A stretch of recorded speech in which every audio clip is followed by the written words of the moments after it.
नमस्कार मंडळी. लग्नानंतर होईलच प्रेमच्या आजच्या भागात आपण पाहणार आहोत. नंदिनी खूप रडत असते तेव्हा जीवा तिला शांत करतो. काळजी करू नको नंदिनी, मी आहे ना तुझ्यासोबत.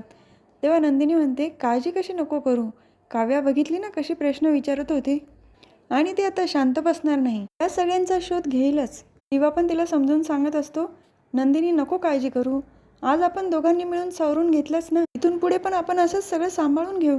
नंदिनी सांगते, पण जीवा किती दिवस, प्रत्येक वेळेला आपण दोघं बरोबर असूच असं नाही ना. तर काहीच कळत नाही जीवा. आज जर आपलं सगळं पकडलं गेलं असतं तर काय झालं असतं. जीवा म्हणतो, नको काळजी करू नंदिनी, मी आहे ना. इथून पुढे अशी काही वेळ येणारच नाही, पण त्यासाठी जास्त काळजी घेऊ. तर दुसरीकडे पार्थने काढलेलं स्केच बघत असते काव्या आणि ती खूप खुश असते. बघितलं बेबो, तुझ्या बाबांनी किती छान चित्र काढलंय.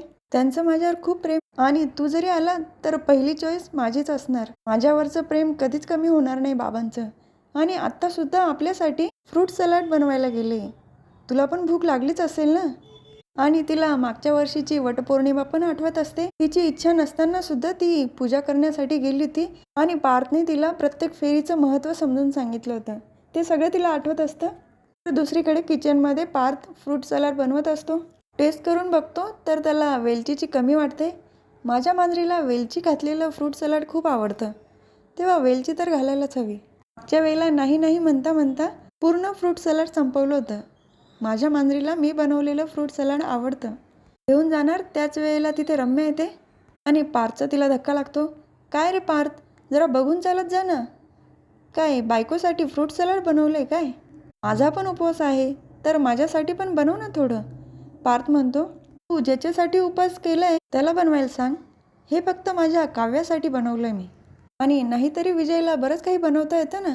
पार्थ तिथून निघून जातो तर रम्या एकटीच असते किचनमध्ये आणि बोलते, पार्थ ठीक आहे, तू आज जरी काव्यासाठी फ्रूट सलाड बनवलं असेल काही हरकत नाही. आणि काव्याने वडाभोवती तुझ्यासाठी फेऱ्या जरी मारल्या असेल पण त्याचा काही उपयोग होणार नाही, कारण तू फक्त माझा आहेस आणि मी तुला मिळवणारच. तुझींची भविष्यवाणी मी विसरली नाही. विजय तर फक्त माझ्यासाठी प्यादा आहे आणि त्याचा वापर करून मी बघ काय करते ते. आणि आजचा उपवास मी तुझ्यासाठी केला आहे आणि मी वडाची पूजासुद्धा करणार आहे. तर पार्थने काव्यासाठी फ्रूट सलाड आणलेलं असतं आणि ती खूप खुश असते. खूप खूप थँक्यू पार्थ, मला याची खूप गरज होती. विचारत असतो, काव्या तुम्हाला मागच्या वर्षी काय घडलं ते आठवतं का. असंच फ्रूट सलाड बनवून आणलं होतं आणि तुम्ही किती हाडतूड करत होते माझ्यावर. काव्या पण म्हणते, हो पार्थ, सगळं आठवतं आहे, पण चुकलंच होतं माझं. म्हणतो, पण मला आनंद आहे. मागच्या वर्षी तुम्हाला नको असलेलं नातं यावर्षी तुम्हाला 7 जन्मातसुद्धा हवं आहे, हे बघून मला छान वाटलं. ही फिलिंगच खूप भारी आहे काव्या. काव्या पण सांगत असते, हो पार्थ, आपलं नातं 7 जन्मात असंच राहिलं पाहिजे आणि आपली धाग्यांची विण कधीही तुटायला नको. पार्थ म्हणत असतो, काळजी करू नका काव्या, सगळं काही ठीक होईल. तर दुसरीकडे रम्या वडाच्या झाडाजवळ आलेली असते आणि काव्याने बांधलेला धागा हातात घेते. काव्या, तू जरी आज धागा गुंडाळला असेल पण पार्थ फक्त माझा आहे. तो 7 जन्मात फक्त माझाच असणार आणि मी त्याला मिळवणारच. काव्या नंदिनीने बांधलेले धागे कापून टाकते. नंदिनी, मला तुझ्याबरोबर काही प्रॉब्लेम नाही आणि तू बांधलेला धागा कापण्याची पण इच्छा नाही. सॉरी नंदिनी, काव्याच्या धाग्यासोबत तुझा धागासुद्धा कापला जाणार. ते धागे कापून तिथेच खाली फेकते आणि तिच्या हातामध्ये दुसरा धागा घेते. आता रम्याची वडाची पूजा सुरू होणार आणि ही पूजा मी फक्त माझ्या पार्थसाठी करते. फेरे घेत असते आणि बोलते, पार्थ, माझं तुझ्यावर खूप प्रेम आहे. मी तुला मिळवणारच. तू फक्त माझा आहेस. काव्याने जरी फेरे घेतले असतील तुझ्या नावाचे पण मी तुला तिचं कधीच होऊ देणार नाही. तू फक्त माझा आहेस. असे तिचे सगळे फेरे पूर्ण झालेले असतात. ती खूप खुश असते. शेवटी मी पार्थच्या नावाची पूजा केलीच. तर काव्या नंदिनीने गुंडाळलेले धागे तिथेच खाली पडलेले असतात. रम्या तिथून निघून जाते. तर रात्रीचे 12 वाजलेले असतात आणि जीवाने नंदिनीसाठी चहा टोस्ट आणलेला असतो. चल नंदिनी, चहा आणि टोस्ट खाऊन घे, मी स्वतः बनवून आणला आहे.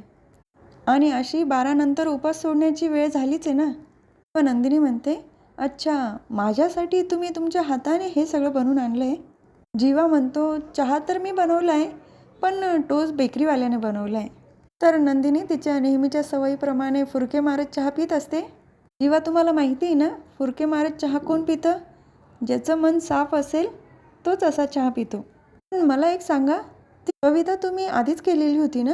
जीवा म्हणतो नाही, मला वेळेवर सुचली आणि मी बोललो. नंदिनी म्हणते शक्यच नाही, असं वेळेवर कविता सुचणारच नाही. बरं मला सांगा बरं, आत्ता काहीतरी कविता तयार करा आणि पटकन बोलून दाखवा. तर जीवा 2 लाईनी बोलून दाखवतो आणि नंदिनी त्या कंप्लीट करते. दोघं पण मस्त चहा टोस्ट खात असतात. आता खरं फील येतंय.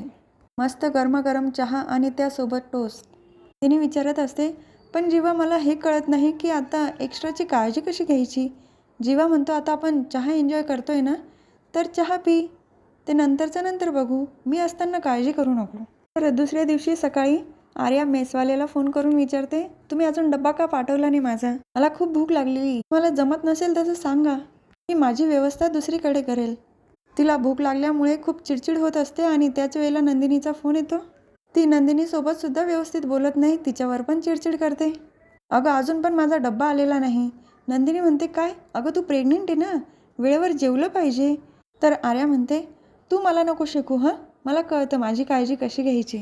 फोन ठेवून देते. तेव्हा जीवा नंदिनीला समजून सांगतो, अगं तिला भूक लागली ना म्हणून तिची चिडचिड होत असेल, पण तू जास्त विचार करू नको. तर दुसरीकडे आर्याचा डब्बा आलेला असतो. त्या माणसाला खूप ओरडते, इतका उशिरा का आणला डब्बा? इथून पुढे असं चालणार नाही हां, मला डब्बा वेळेतच हवा. तेव्हा तो माणूस पण ठीक आहे मॅडम म्हणून निघून जातो. काव्या अभ्यास करत बसलेली असते. त्याच वेळेला मोबाईलवर नोटिफिकेशन येतं तिच्या जुन्या रील्सवर.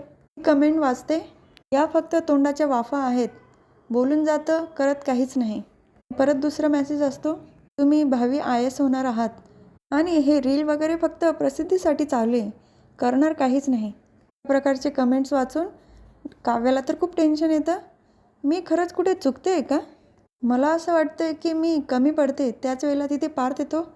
काय झालं काव्या, मळमळ होते का? काव्या म्हणते हो, मळमळ तर होते. आपण काहीच करू शकलो नाही का पार्थ? मी हारली का? तेव्हा पार्थ म्हणतो नाही काव्या, असं काही झालेलं नाही, आपण हारलेलो नाही. काव्या म्हणते हो पार्थ, IIP रोडसाठी आपण काहीच करू शकलो नाही. मला मी हरल्यासारखी वाटते. तर हा भाग इथेच संपतो. पुढील भागात बघायला मिळतं की जीवा आणि नंदिनीने आर्यासाठी जेवण बनवलेलं असतं, डब्बा भरत असतं, तेव्हा त्यांचं बोलणं पण चालतं.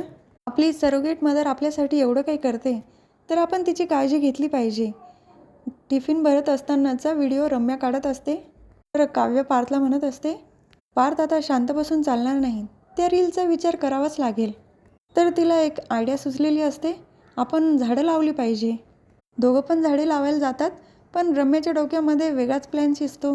दोघं झाडे लावणार आहे आणि त्याची माती कशी करायची आपण त्याचा प्लॅन करूया. त्या तिघांमध्ये बोलणं चालू असतं. काव्या झाड लावते, त्याच वेळेला तिथे काही माणसं येतात. काव्या विचारते, या माणसांना तुम्ही बोलवलं का पार्थ? पार्थ म्हणतो मी तर नाही बोलवलं. आता उद्याच्या भागात कळेल ती माणसं नेमकं रम्याने पाठवली की अजून दुसरे कोणी आहे. तर आजचा भाग आवडला असल्यास माझ्या व्हिडिओला लाईक करा, शेअर करा, सबस्क्राईब करा, बेल आयकॉन दाबायला विसरू नका. धन्यवाद.